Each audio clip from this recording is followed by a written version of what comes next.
Hello friend, स्वागत है आपका आज की कहानी में। आइए शुरू करते हैं आज की कहानी शुरू करने से पहले चैनल को लाइक करें, सब्सक्राइब करें, ज़्यादा से ज़्यादा शेयर करें और प्लीज़ कहानी को एंड तक सुनें। कहानी अच्छी लगे तो अपना जवाब हमें कमेंट बॉक्स में लिख भेजें।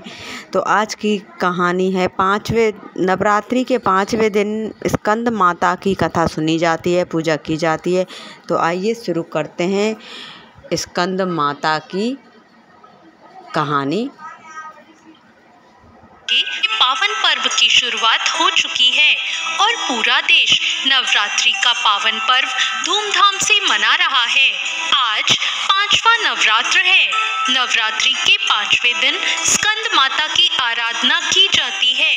भगवान शिव और माता पार्वती के पुत्र कार्तिकेय को स्कंद के नाम से भी जाना जाता है। भगवान स्कंद को माता पार्वती ने परीक्षित किया था, इसलिए माँ दुर्गा के 5वें स्वरूप को स्कंद माता कहते हैं।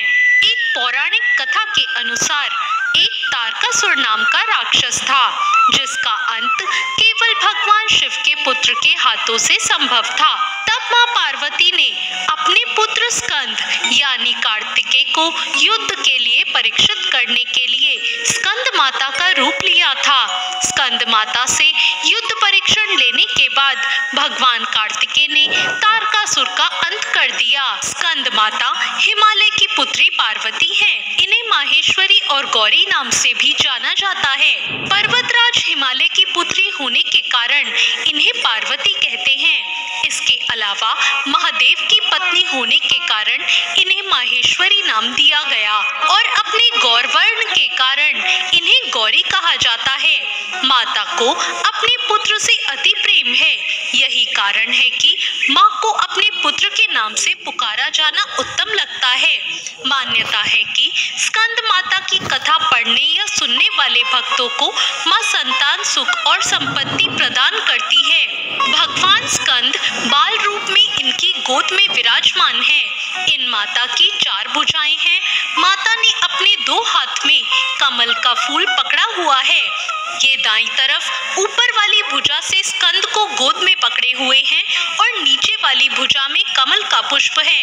बाईं तरफ ऊपर वाली भुजा में वर मुद्रा है और फिर नीचे वाली भुजा में कमल पुष्प है। इनका वर्ण एकदम शुभ्र है। ये कमल के आसन पर विराजमान रहती हैं, इसलिए इन्हें पद्मासना भी कहा जाता है। सिंह इनका वाहन है। यह देवी विद्वानों और सेवकों को पैदा करने वाली शक्ति है, यानी चेतना का निर्माण करने वाली।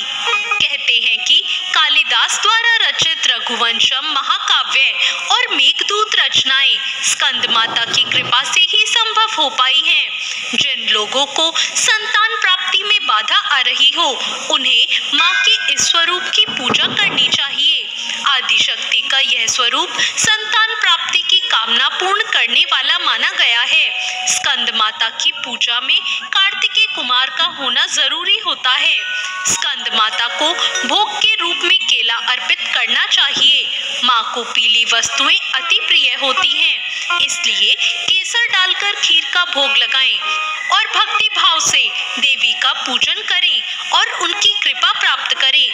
देवी की कृपा से घर में सुख शांति और समृद्धि होती है। या देवी सर्वभूतेषु मां स्कंद माता रूपेण संस्थिता नमस्तस्ते नमस्तस्ते नमस्तस्ते नमो नमः। नवरात्रि के 5वें दिन सबसे पहले स्नान करके स्वच्छ वस्त्र धारण करें। पूजा स्थान पर चौकी पर स्कंद माता की तस्वीर या प्रतिमा स्थापित करें।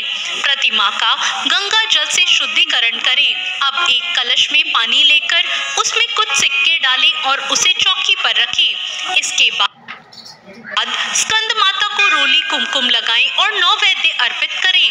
अब माँ की आरती उतारें। आरती के बाद सभी को प्रसाद बांटें। तो ये थी आज की कथा। आपको ये कथा कैसी लगी कमेंट करके जरूर बताएं। चैनल को सब्सक्राइब करें, वीडियो को लाइक करें। धन्यवाद।